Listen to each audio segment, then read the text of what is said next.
Assalamualaikum warahmatullahi wabarakatuh. Di video ini kembali saya akan menjelaskan mengenai teori belajar behavior. Video ini diperuntukkan bagi mahasiswa mata kuliah teori belajar dan pembelajaran. Sebelum kita melangkah lebih lanjut mengenai teori belajar behavior, ada baiknya kita memahami dulu makna kata pendidikan dan pengajaran. Pendidikan dan pengajaran itu adalah kedua hal yang sangat berbeda. Jika pendidikan lebih mengarah kepada mendidik, membangun sebuah perilaku positif dan mengubahnya menjadi suatu kebiasaan, sedangkan kalau pengajaran atau mengajar lebih kepada transfer pengetahuan, pengalaman, nilai, dan keterampilan. Sehingga konsep yang digunakan di dalam pengajaran itu mengibaratkan bahwa siswa itu adalah gelas kosong yang dia tidak memiliki pengetahuan apapun ketika masuk ke dalam kelas, dan guru berkewajiban untuk mengisinya dengan memberikan berbagai macam materi. Kalau saya sering ibaratkan, siswa itu seperti sasaran tembak bagi guru. Ketuntasan yang dilakukan di dalam konteks pengajaran adalah bagaimana guru itu mampu menghabiskan materi dalam satu waktu tertentu atau dalam satu hari pembelajaran, dalam satu hari kegiatan pembelajaran. Itu makna kata pengajaran. Sehingga bisa terlihat bahwa pendidikan dan pengajaran itu adalah dua hal yang berbeda. Satu lagi yang belum saya jelaskan di slide itu mengenai pembelajaran. Pembelajaran itu lebih kepada upaya seorang guru mengkondisikan kegiatan kelas supaya siswa bisa belajar.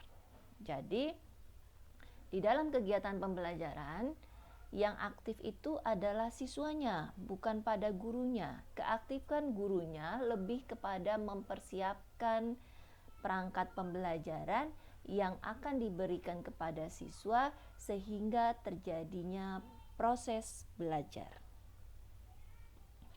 Berdasarkan hal tersebut, maka kita akan melihat ada dua istilah di dalam konsep teori belajar dan pembelajaran. Jadi teori instruksional itu maksudnya adalah teori pembelajaran, dan kedua hal itu memiliki pandangan yang berbeda.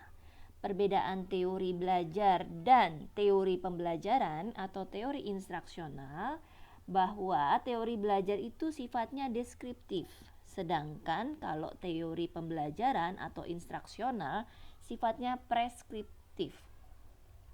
Preskriptif itu seperti kalau ada resep, ada saran, ada strategi, ada kiat, itu adalah teori pembelajaran. Kedua hal ini menandakan bahwa teori belajar itu mendeskripsikan terjadinya proses belajar, sedangkan teori pembelajaran mempreskripsikan atau meresepkan atau memberikan saran mengenai strategi atau metode pembelajaran apa yang dapat diciptakan secara optimal untuk memudahkan siswa dalam belajar. Jadi kedua hal itu sangat berbeda ya.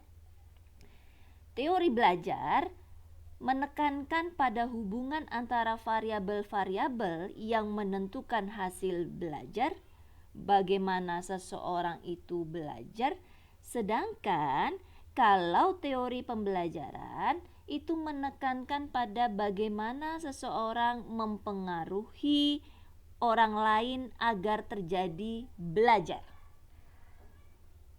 Kesimpulannya adalah teori belajar itu lebih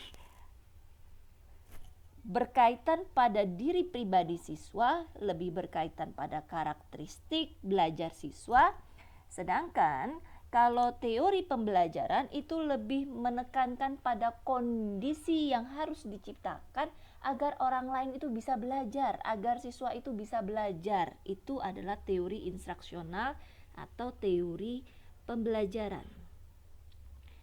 Dengan kata lain, teori pembelajaran itu berkaitan dengan upaya mengontrol variabel untuk siswa mudah dalam belajar. Teori-teori belajar yang dikemukakan oleh para ahli cenderung menerangkan apa yang terjadi selama siswa itu belajar. Oleh karena itu, maka pada umumnya yang namanya teori belajar secara garis besarnya yang banyak dikenal itu ada 4. Teori belajar behavior, ada yang menyebutnya behavior, ada yang menyebutnya behaviorisme, ada yang menyebutnya behavioristik gitu ya. Lalu kemudian yang kedua adalah teori belajar kognitif, ada yang menyebutnya juga kognitivistik, ada juga yang menyebutnya kognitivisme. Yang ketiga itu adalah teori belajar humanistik atau teori belajar humanisme. Yang keempat, teori belajar konstruktivis, teori belajar konstruktivistik, teori belajar konstruktivisme. Apapun penyebutannya, inti teorinya sama ya, hanya kata belakangnya saja, hanya beberapa kata di belakangnya saja ya, hanya beberapa huruf saja di belakangnya yang membedakan. Nah, di video ini akan lebih berfokus pada teori belajar behavioristik atau teori belajar behaviorisme, karena kalau dalam satu video menerangkan 4 teori belajar sekaligus pasti membutuhkan waktu yang lama. Teori belajar behaviorisme atau behavioristik apa sih gitu ya? Inti teori belajar dari behavioristik atau behaviorisme. Teori behaviorisme, kalau kita lihat behavior yang artinya adalah perilaku, menandakan bahwa teori belajar behaviorisme menganggap belajar itu adalah perubahan tingkah laku. Perubahan tingkah laku yang bagaimana? Apakah semua perubahan tingkah laku itu dapat dikatakan sebagai belajar menurut teori belajar behavior? Belajar secara konsep teori behavior adalah perubahan tingkah laku yang kasat mata, yang dapat diukur dan dapat dinilai secara konkret. Sehingga kalau kita lihat bahwa teori belajar behaviorisme ini sangat mementingkan yang namanya hasil belajar. Tujuan akhirnya apa yang mau dicapai? Keberhasilan seorang siswa di dalam belajar, apa indikator kesuksesannya? Nilainya berapa? Itu yang dimaksud dari teori belajar behaviorisme. Sekarang pertanyaannya adalah seseorang dianggap telah belajar dengan cara seperti apa menurut teori belajar behaviorisme? Seseorang dianggap telah belajar bila mampu menunjukkan perubahan tingkah laku yang memang diinginkan, yang memang sudah direncanakan. Sehingga di dalam teori belajar behaviorisme, belajar itu ada 3 kawasan, ada kognitif, ada afektif, ada psikomotorik ya. Misalkan kalau dalam kawasan afektif, perubahan tingkah lakunya seperti apa? Apakah misalkan siswa pagi ini dia marah-marah, lalu kemudian ketika siang hari dia sudah lupa dengan marahnya, kemudian menjadi bahagia, tertawa, itu dikatakan sebagai proses belajar menurut behaviorisme? Tentu bukan, karena itu perubahan emosional. Lalu bagaimana perubahan sikap afektif yang dinamakan sebagai proses belajar? Itu adalah perubahan perilaku seseorang yang menjadi sebuah kebiasaan. Jadi tujuan atau goal dari afektif di dalam teori belajar behaviorisme ingin membentuk pola pembiasaan atau kebiasaan dalam diri siswa. Contohnya begini. Tanpa diminta, siswa itu sebelum jam 6:30 pagi, kalau memang jam 6:30 pagi itu adalah waktunya dia datang ke sekolah, batas keterlambatan, sebelum itu juga sudah diminta untuk datang ke sekolah pagi-pagi. Ada yang datang 5:30, ada yang datang jam 6 gitu. Kalau ditanyakan apakah terpaksa, awalnya mungkin iya ketika di awal-awal persekolahan, tetapi lambat laun itu menjadi suatu kebiasaan. Nah, perilaku afektif yang bisa muncul dari hal itu adalah timbulnya sikap disiplin dari setiap siswa untuk datang ke sekolah tepat pada waktunya. Itu yang dinamakan proses belajar dari afektif, ya. Jadi bukan perubahan afektif yang sifatnya emosional, tetapi yang sifatnya itu adalah perilaku yang dapat diamati secara positif, ya. Lalu kemudian, dan menurut teori belajar behaviorisme, seluruh pakarnya sepakat atau mengusung paradigma adanya stimulus dan respon, adanya rangsangan dan aksi yang akan ditimbulkan dari stimulus yang diberikan. Diharapkan respon yang diberikan oleh siswa itu sama seperti stimulus yang dilakukan, ya. Contohnya bagaimana? Misalkan saya menggunakan contoh mahasiswa.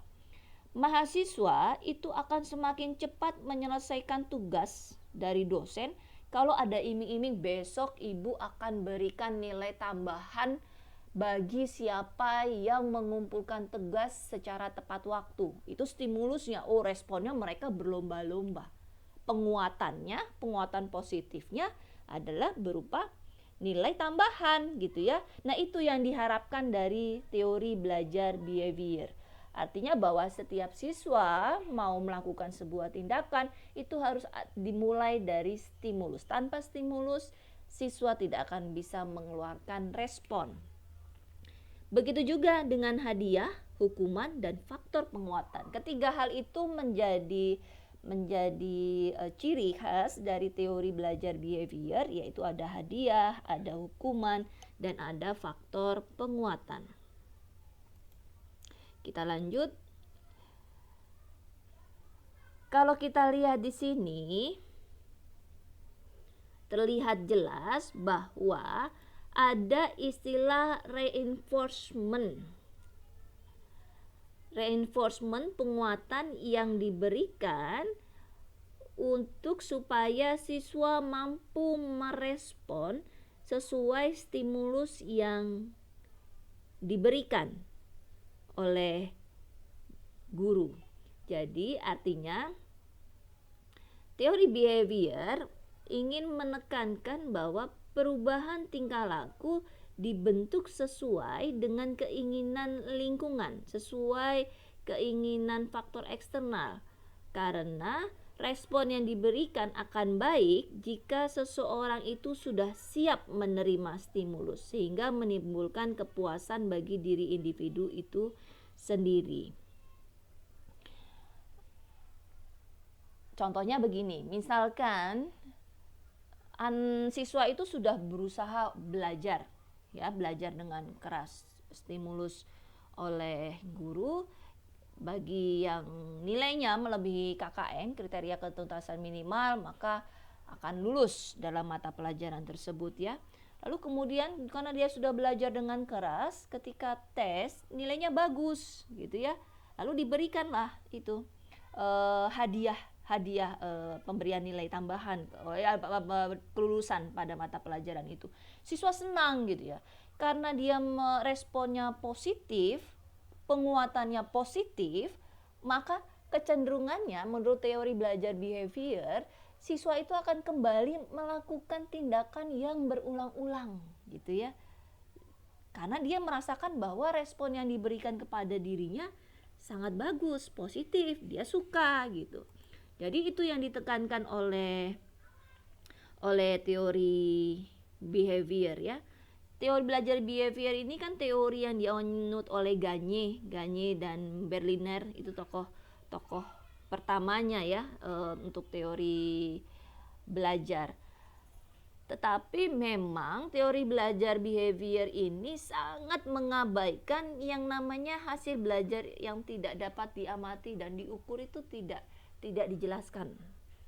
Bagi mereka, orang itu sudah dikatakan belajar, ya kalau ada perubahan perilaku yang dapat diamati, adanya perubahan perilaku yang dapat diukur, karena jelas. Kalau kamu bisa menjawab bisa mendapatkan nilai 10 dari 10 pertanyaan, maka hasil belajarmu tuntas. Hasil belajarmu bagus, gitu ya. Tetapi kalau kamu mendapatkan nilai 5 dari 10 pertanyaan yang diberikan, maka kamu gagal, gitu ya. Nah, hasil belajar itu jelas dapat diamati, skor 5, skor 10 itu kan kelihatan secara kasat mata, gitu ya. Nah, itu yang yang ditekankan di situ ya.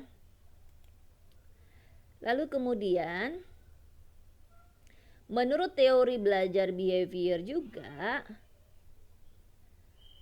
stimulus itu adalah apa saja yang diberikan guru kepada siswa, sedangkan respon itu adalah reaksi atau tanggapan siswa terhadap stimulus yang diberikan oleh guru. Proses yang terjadi antara stimulus dan respon tidak penting untuk diperhatikan karena tidak dapat diamati dan tidak dapat diukur. Nih, proses ini nggak penting nih. Makanya kenapa kalau misalkan siswa itu mencontek ya, prosesnya misalkan ada siswa yang jujur, ada siswa yang mencontek, tapi kemudian responnya, hasilnya bagusan yang mencontek dibandingkan tidak mencontek. Kalau gurunya tidak paham gitu ya, kalau gurunya tidak tahu dapat hasilnya dari mana, ya tetap saja nilainya ya pasti yang dikatakan hasil belajarnya lolos adalah yang mencontek gitu ya, karena memang dia hasilnya bagus gitu, karena proses ini diabaikan nih, yang penting hasil gitu ya, behavior itu. Teori ini sehingga mengutamakan pengukuran, sebab pengukuran itu merupakan sesuatu hal penting untuk melihat terjadi atau tidaknya perubahan tingkah laku tersebut ya. Jadi kalau misalkan dalam teori belajar behaviorisme atau behavioristik, faktor penguatan itu adalah hal yang penting. Jadi bila penguatan ditambahkan atau positive reinforcement, maka respon akan semakin kuat. Begitu pula bila penguatan dikurangi atau dihilangkan, maka respon juga akan rendah gitu ya. Jadi itu yang dikatakan oleh teori belajar behavior. Nah, ciri-ciri teori behavior bersifat mekanistis. Mekanistis artinya apa? Bahwa siswa itu dianggap sebagai subjek yang pasif. Siswa tidak akan pernah melakukan suatu tindakan tanpa perintah, tanpa suruhan dari stimulus yang diberikan oleh guru. Jadi siswa menunggu instruksi dari guru untuk melakukan sesuatu ya. Nah, kemudian dia sangat menekankan peranan lingkungan ini, teori behavior. Jadi asumsinya manusia atau siswa itu terbentuk kepribadiannya berdasarkan dari lingkungan di mana dia berada, lingkungan di mana dia tinggal. Itu sangat membentuk kepribadian, pola pikir, ataupun proses belajar dari seorang siswa ya. Menekankan pentingnya latihan. Nah, ada trial and error nanti di teorinya ya. Kenapa harus ada latihan? Karena teori ini menganggap bahwa semakin banyak latihan, maka hasil belajar akan tercapai, dia akan terbiasa dan dia akan bisa melakukannya. Lalu kemudian mementingkan mekanisme hasil belajar. Nah, ini ya. Makanya kalau guru itu hanya melihat pada nilai semata untuk mengukur ketercapaian hasil belajar siswa, maka secara tidak langsung guru tersebut telah menggunakan konsep teori belajar behavioristik. Ini para pakarnya banyak, ada Thorndike, ada Watson, ada Skinner, ada Clark-Hull, ada Guthrie, ada Pavlov, ada Bandura. Tetapi tidak semuanya saya jelaskan di dalam video ini, hanya ada beberapa pakar saja.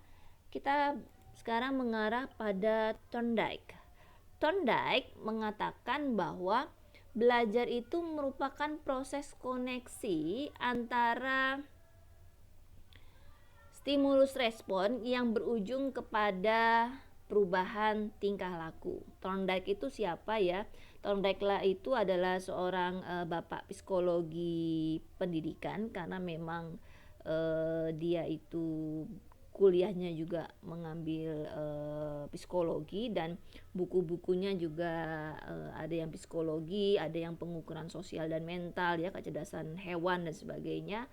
Nah, di Thorndike itu memaparkan bahwa belajar itu adalah perubahan perilaku yang dapat diamati, diukur, dan dinilai secara konkret. Perubahan terjadi melalui rangsangan yang menimbulkan hubungan perilaku reaktif atau respon itu berdasarkan hukum mekanistik. Makanya nanti yang namanya Thorndike dia sangat senang, atau memang kecenderungannya penelitian yang dilakukannya itu menggunakan hewan, misalkan hewan kucing, anjing, dan burung, yang mencerminkan prinsip dasar dari proses belajar yang dianut oleh Thorndike. Prinsip belajar yang dianut oleh Thorndike mengatakan bahwa belajar itu tidak lain sebenarnya adalah suatu asosiasi. Asosiasi itu adalah suatu stimulus akan menimbulkan suatu respon tertentu. Itu namanya sebagai asosiasi. Kita ambil contoh satu penelitian yang dilakukan oleh Thorndike ketika dia melakukan eksperimen pada kucing yang lapar, kemudian dimasukkan ke dalam kandang, lalu diteliti hubungan stimulus dan responnya, dan eksperimen ini memunculkan teori belajar trial and error learning atau selecting and connecting learning. Maka teori Thorndike ini dikenal juga atau disebut juga sebagai teori belajar kognisionisme atau teori asosiasi ya. Pada saat eksperimen dengan kucing, kucing itu diletakkan di dalam kandang yang tertutup, lalu pintunya dapat dibuka secara otomatis apabila knop yang terletak di dalam kandang itu tersentuh ya. Jadi percobaan pertama gagal, percobaan kedua gagal, lalu secara tidak langsung kucing itu tidak sengaja menyenggol knop untuk membuka kandang. Pertamanya tidak ngeh kucing, lalu kemudian lama-lama dia sadari bahwa ternyata knop itulah yang knop itu bisa digunakan untuk untuk mengambil makanan ya, supaya terbuka kandangnya, dia bisa lari ke tempat makan. Nah, karena dengan seperti itu dia paham bahwa ternyata kalau mau membuka pintu kandang harus dengan cara memencet knop itu atau menyenggol knop itu atau menarik knop itu ya. Sama seperti kalau kita melihat hewan-hewan yang ada di gelanggang di lumba-lumba, seperti lumba-lumba, kalau dia mau melakukan sesuatu dia akan diberikan makanan. Nah, itu proses yang secara stimulus dan respon terus-menerus dilakukan, dia akan terbiasa ya. Lalu kemudian Thorndike memperlihatkan bahwasanya setiap makhluk hidup itu dalam tingkah lakunya merupakan hubungan antara stimulus dan respon, sehingga harus terbentuk ulangan-ulangan dan latihan-latihan inilah yang akhirnya membuat dia mengeluarkan 3 konsep utama terhadap hukum-hukum belajar, yaitu yang kita kenal sebagai hukum kesiapan, law of readiness, hukum latihan, law of exercise, hukum akibat atau law of effect. Apa bedanya? Hukum kesiapan atau law of readiness itu dalam belajar peserta didik harus dikondisikan dalam keadaan siap. Artinya dia memang seseorang yang belajar harus dalam keadaan baik dan siap secara fisik dan mental. Maka kalau seorang guru ketika datang ke dalam kelas sebelum dia memulai pembelajaran, wajib bagi seorang guru itu mengkondisikan kelasnya untuk siap dalam belajar, memperhatikan siswanya. Adakah yang mengalami sakit ataupun yang akan mengganggu konsentrasi anak di dalam belajar ya, atau ada yang jiwanya sedang terganggu, itu Itu wajib bagi seorang guru paham. Maka aturan ketetapan bahwa usia sekian tahun dianggap layak untuk usia sekolah itu berkaitan dengan ini, hukum kesiapan. Anak-anak usia 5 tahun apakah bisa masuk SD? Apakah dia siap untuk belajar kondisi fisik dan mentalnya gitu ya. Jadi berangkat dari situlah kita harus mempertimbangkan bahwa orang kalau mau belajar dia harus siap fisik dan mentalnya.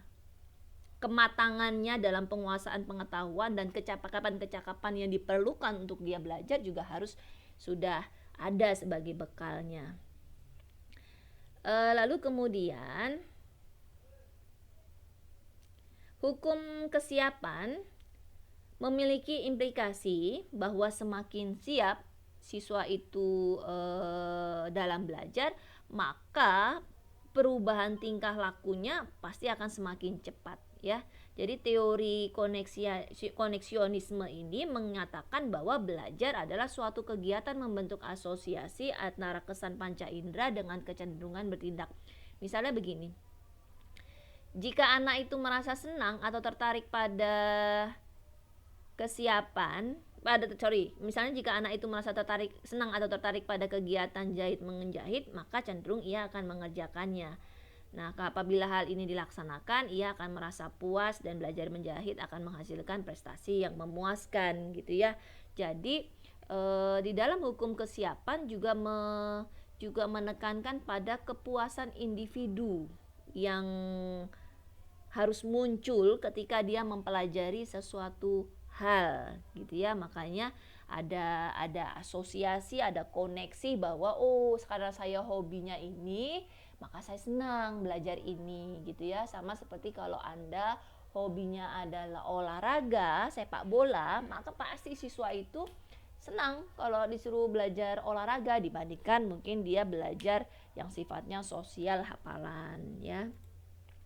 Lalu kemudian kedua itu adalah hukum law of exercise atau hukum latihan.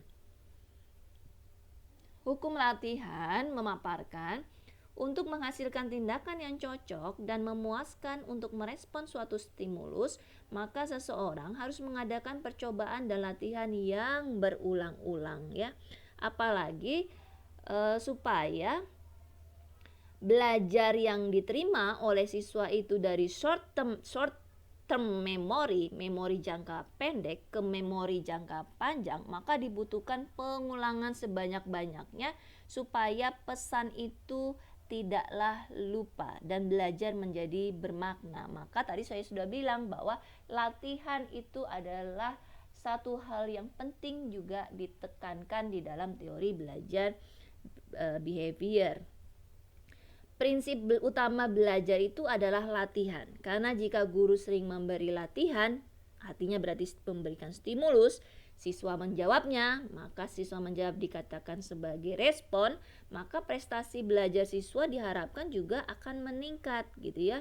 Nah, Thorndike ini menyatakan bahwa pengulangan tanpa ganjaran tidak akan efektif karena asosiasi akan hubungan antara stimulus dan respon hanya diperkuat jika diiringi oleh ganjaran. Jadi, hukum latihan ini mengarah pada banyaknya pengulangan yang biasa disebut drill ya.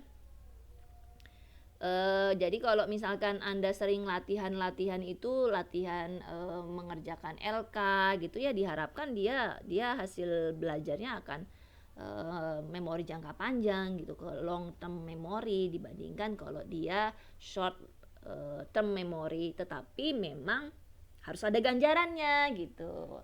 Ada kata jikanya, jika kamu memperoleh bla bla bla bla, maka gitu ya. Nah, itu sudah sangat bisa mengubah tingkah laku seseorang itu. Lalu kemudian itu adalah hukum akibat. Hukum akibat ini mencirikan bahwa adanya punishment atau reward yang diberikan ketika seseorang itu melakukan sesuatu hal. Misalnya, bila anak mengerjakan PR, maka akan dipuji oleh gurunya.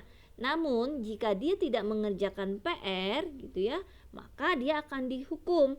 Kecenderungan mengerjakan PR itu maka akan membentuk sikapnya, karena dengan dia mengerjakan PR dia mendapatkan pujian, respon senang gitu ya.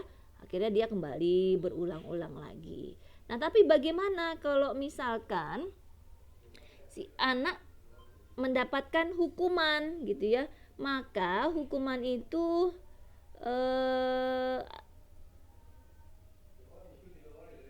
harus diberikan karena dianggap bahwa hukuman itu nantinya mampu mengubah perilaku siswa menjadi lebih baik lagi. Itu adalah law of effect ya. Lalu kemudian berikutnya itu adalah aplikasi Thorndike. Aplikasi Thorndike terhadap pembelajaran siswa dikatakan bahwa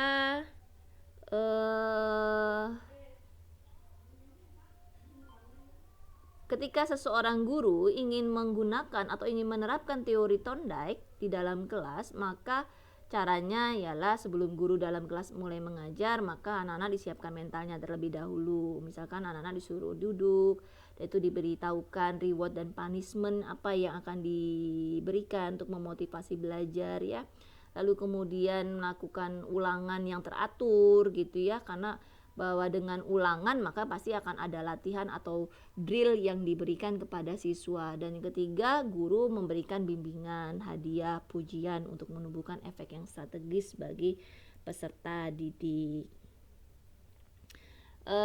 Yang bagus dari teori Thorndike, dia mengatakan bahwa ketika siswa itu melakukan kesalahan harus segera diperbaiki ya, supaya siswa itu paham di mana letak kesalahannya. Kalau dia langsung diberitahukan letak kesalahannya, maka nanti diharapkan bisa memperbaiki diri dan menjadi kebiasaan yang baik gitu ya, menjadi penguatan yang positif daripada dia mendapatkan penguatan yang negatif. Namun pendekatan teori behavioristik Thorndike jika dilakukan atau diartikan dengan salah dalam suatu situasi pembelajaran juga bisa mengakibatkan terjadinya proses pembelajaran yang tidak menyenangkan bagi siswa. Misalkan guru bertindak sebagai center pembelajaran, dia otoriter, komunikasi berlangsung satu arah. Guru melatih dan menentukan apa yang harus dipelajari oleh siswa. Siswa kemudian menjadi pasif ya, perlu adanya motivasi dari luar dan sangat dipengaruhi oleh penguatan yang diberikan oleh guru. Siswa cenderung hanya mendengarkan dengan tertib penjelasan guru serta menghafalkan apa yang didengar dan dilihat dan dianggap sebagai cara belajar yang efektif. Penggunaan hukuman yang sangat sebenarnya dihindari oleh para tokoh behavioristik justru dianggap sebagai metode yang paling efektif untuk menertibkan siswa. Nah, hal-hal inilah yang akhirnya konsekuensinya para guru yang menggunakan paradigma behaviorisme sebaiknya menyusun bahan pelajaran dalam bentuk yang sudah siap untuk digunakan, sehingga tujuan pembelajaran yang harus dikuasai siswa disampaikan secara utuh oleh guru. Guru tidak banyak sebenarnya memberikan ceramah, tetapi dengan instruksi singkat yang diikuti oleh contoh-contoh baik dilakukan sendiri maupun melalui simulasi. Kemudian bahan belajar juga disusun secara hierarki dari yang sederhana sampai pada yang kompleks ya. Nah, kalau kita lihat lagi sekarang tokoh berikutnya atau analisis kritis terhadap teori Thorndike. Kelemahan teori Thorndike ini dikarenakan karena Thorndike itu banyak menggunakan teori dengan binatang, kucing, anjing dan sebagainya. Lalu kemudian teori Thorndike itu memandang manusia sangat mekanistik, pasif ya, sehingga kalau dia menganggap manusia itu adalah seperti mesin, maka otomatis seperti disamakan dengan hewan ya, tidak memiliki keinginan secara aktif untuk bertindak. Lalu kemudian teori Thorndike sangat menekankan atau memandang belajar itu hanya merupakan asosiasi antara stimulus dan respon, padahal di balik itu semua proses belajar juga penting untuk kita pertimbangkan.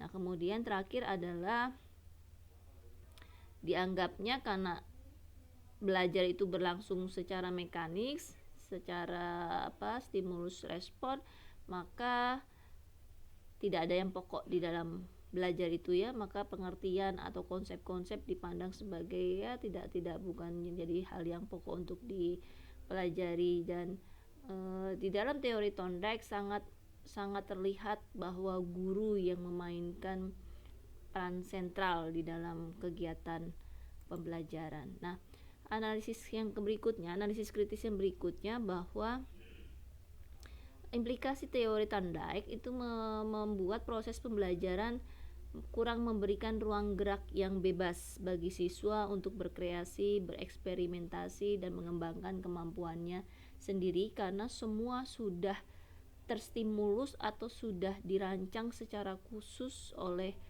guru tanpa siswa itu dapat melakukan di luar daripada stimulus yang telah diberikan.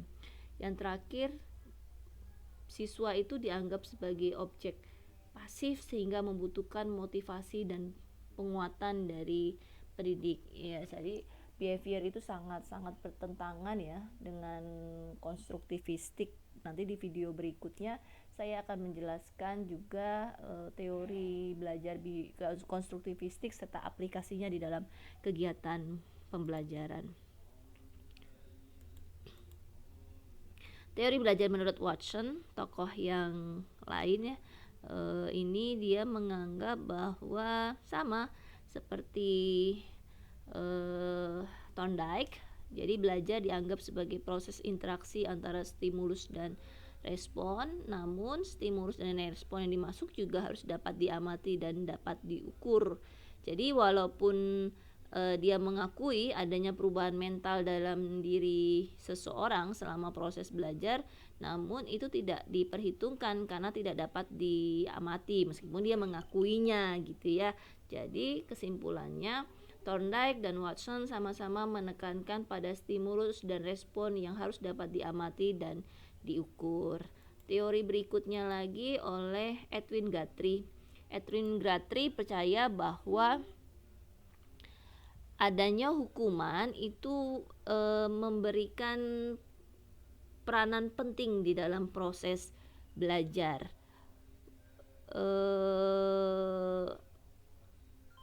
Hukuman dianggap ketika diberikan di saat yang tepat maka akan mampu mengubah tingkah laku seseorang. Jadi saran utama dari teori belajar menurut Edwin Guthrie bahwa guru harus dapat mengasosiasi stimulus respon secara tepat, siswa harus dibimbing melakukan apa yang harus dipelajari, dan dalam mengelola kelas, guru juga tidak boleh memberikan tugas yang diabaikan oleh siswa. Ya, jadi mutlak bahwa siswa harus ikut oleh aturan guru.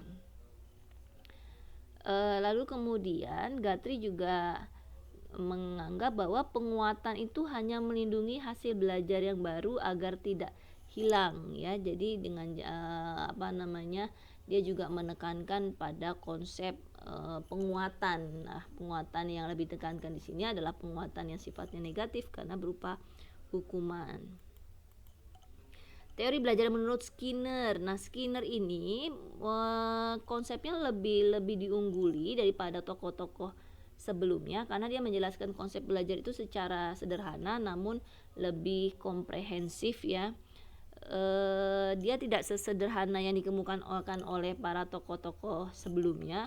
Menurut Skinner itu respon yang diterima seseorang tidak bisa sesederhana itu karena stimulus yang diberikan akan saling berinteraksi dan interaksi antar stimulus itu akan mempengaruhi respon yang dihasilkan. Oleh karena itu, menurut Skinner, dalam memahami tingkah laku seseorang secara benar harus memahami hubungan antara stimulus dengan stimulus yang lainnya, serta memahami konsep yang mungkin dimunculkan dan berbagai konsekuensi yang mungkin timbul akibat respon tersebut.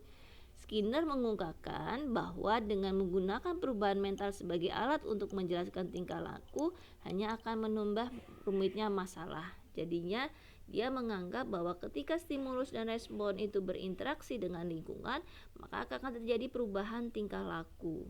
Nah, stimulus yang saling berinteraksi itu dapat mempengaruhi respon sehingga memunculkan sebuah konsekuensi yang berakibat terjadinya perubahan tingkah laku.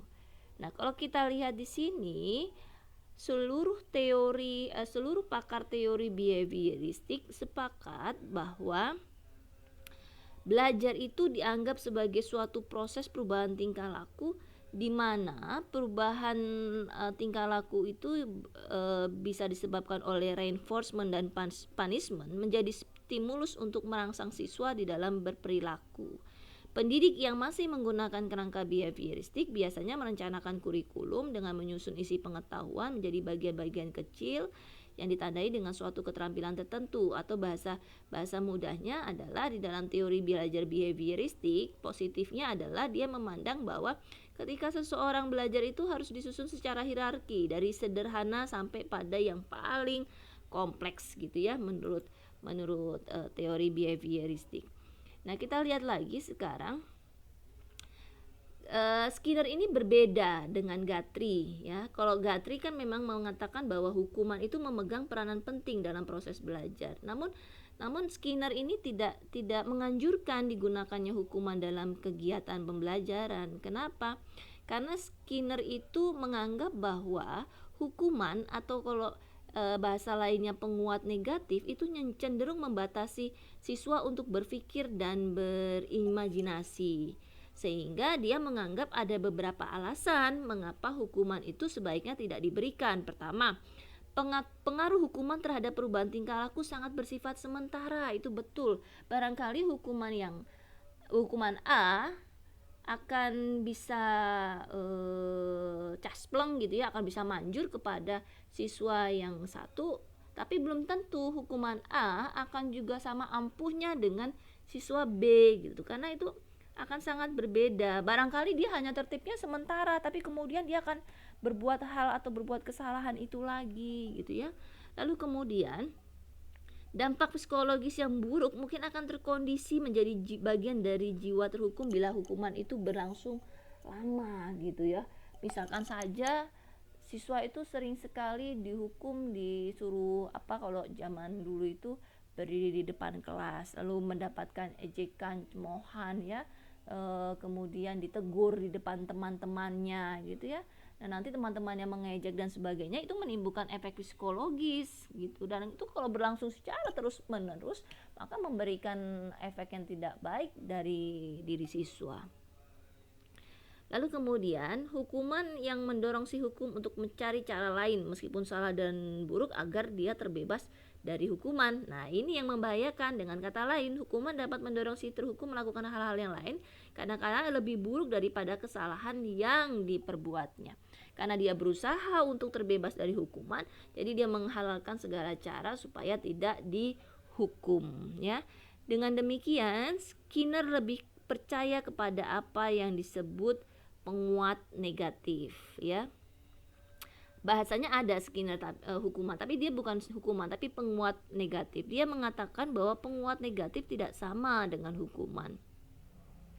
Ketidaksamaannya terletak dari mana? Terletak dari bila hukuman harus diberikan sebagai stimulus agar respon yang muncul berbeda dengan respon yang sudah ada. Sedangkan penguat negatif sebagai stimulus harus dikurangi agar respon yang sama menjadi semakin kuat. Contohnya begini. Misalkan seorang siswa perlu dihukum karena melakukan kesalahan.